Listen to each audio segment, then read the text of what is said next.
I actually think what surprised me the most about this story was its theme. As I read it, what I was seeing over and over in Beowulf's life and in the lives of the people that he told stories about was this question of how do you die well? Hi everyone, welcome back to the journey of my YouTube channel. This is my second video in my series about my expectations for classics versus the realities of reading them.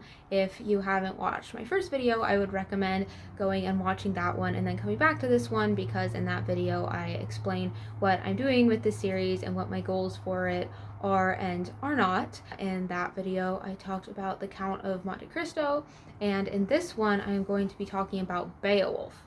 This is not Beowulf, but tragically I don't have a physical copy of Beowulf, but like in the last video, I wanted a physical book to hold up and interact with, and this one does have wolf in the title. It's also wintry, like Beowulf is, and like I'm going to talk about in a minute, it's not all that long, and neither is Beowulf, which was the first surprise. So that's a little bit of a taste of what's to come when I start talking about the realities of reading Beowulf.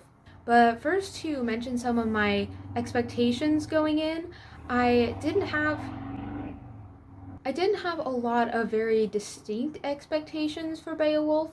I think I was mainly just expecting it to be kind of similar to like the Iliad and the Odyssey. I was thinking big quest epic poem with a whole lot of battles, a whole lot of fighting, and some heroic deaths, and lots of typical mythological archetypes. I thought it might be pretty dry. I think that is, I mean, like I said in my last video, it's sort of the reputation of classics in general that they're dry and boring, but Beowulf especially, just because it's so old, I think I expected it to feel very distant and detached, and I thought that it might be pretty challenging to get through. So then I actually read it, and like I just mentioned a minute ago, my first surprise was that it was kind of short. I thought it was going to be big and sprawling, but I think I read it in 4 sittings, and they weren't like long sittings because I sort of wanted to let it soak in. I would like intentionally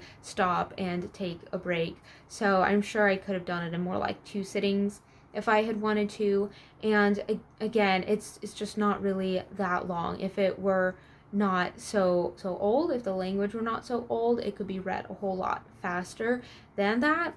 The word count, I'll look it up and put it on the screen, and the word count will depend on the translation, of course, but it's just not that many words. But obviously what makes up for that is the old language, and a lot of people might find that to be a barrier, and I thought that might be a barrier for me, because even though I wasn't reading the original, I can't read that, but I still had a very archaic translation.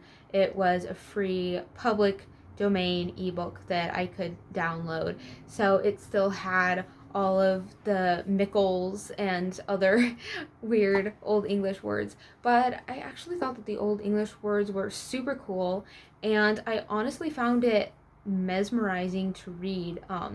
The version that I read had this rhythm that was just hard to even stop reading. It just flowed from line to line and from stanza to stanza, and it was just really beautiful language. I could only understand about half of it, at least with my mind, but I felt like the context and the rhythm and the sounds of the words gave me this really clear impression of what it meant, even if I couldn't fully understand it, and that just sort of made it more fascinating to me. It was like reading something from a different world. And the writing was also much more sensory and visual than I expected. I thought, again, that it was going to be kind of dry and bland, but there are so many images of like fire and smells and foods and so many scenes that I remember really vividly, because they would just be so detailed, and sometimes the wording was just so perfect for things. I would be like,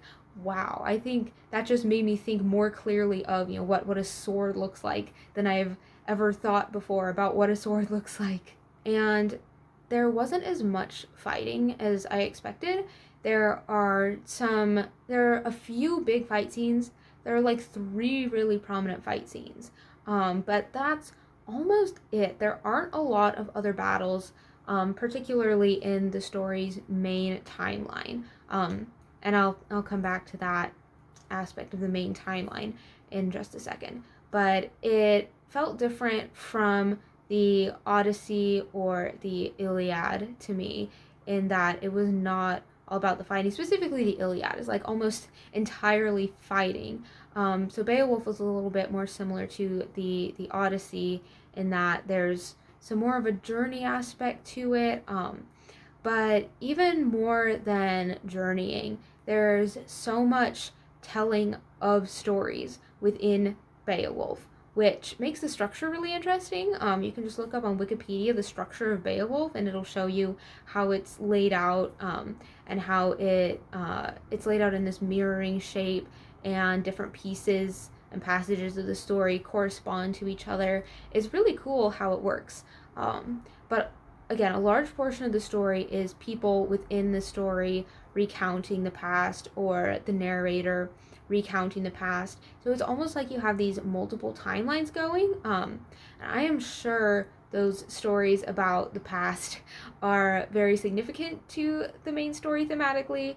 I think I understand some of how that works. I did read some about it on Wikipedia because I thought it was really interesting, but I don't fully understand yet how all of those sub-stories relate to the main story, or even to what extent they relate to the main story, because there's not this easy one-to-one correlation, and yet I definitely think they all go together into this one tale. But if you read Beowulf, don't go in expecting to be reading exactly about Beowulf the entire time, because there is also a lot about ancestors of the people groups and other characters. But then there will be really interesting parallels to the story of Beowulf and everything. There's a reason that the people tell these stories within the story. So I think the more you study that, it's one of those things where it's just going to get more interesting with every read. And then, similar to The Count of Monte Cristo, I actually think what surprised me the most about this story was its theme. And maybe I am not getting the theme because as I looked this up and I looked up adaptations of this, I never really saw any other versions of Beowulf that really dialed into this theme specifically. But as I read it, what I was seeing over and over in Beowulf's life and in the lives of the people that he told stories about was this question of, how do you die well? How do you die fulfilled, with courage? How can you be a success at the end of your life? What does that mean?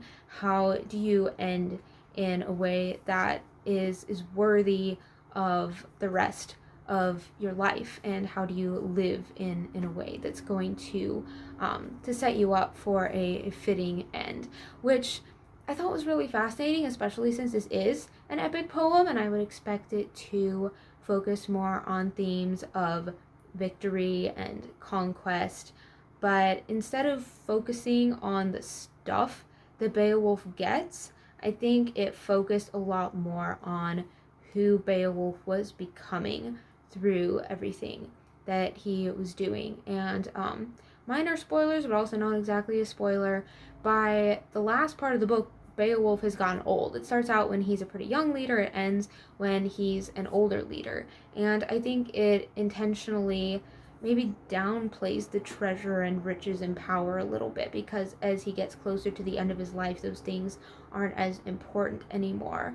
So it really didn't have the same thematic focus that I was expecting, but I thought it actually had a much deeper and more interesting thematic focus than I was expecting. So that was part of why I ended up enjoying it so much more than I thought I might. And the ending, it was kind of emotional, especially like a few chapters before the ending was like really where the good stuff came. And yeah, I was not quite prepared, even though I knew how it ended. I went in knowing how it ended, but it still felt surprising and fresh when I got there, because the way that we got there was not what I thought that it was going to be. So that was my expectations versus realities for Beowulf. I am planning on doing Robinson Crusoe next. This is not Beowulf, but I do actually have a physical book for Robinson Crusoe. So tune in next time to finally see that. In the meantime, let me know what were your expectations going into Beowulf. If you read it, what your experience with it was. If you have not read Beowulf yet, let me know what you expect it to be like, and if anything I said changed your impressions of what you might find in Beowulf. Until I make that next video, thanks for journeying with me. Bye!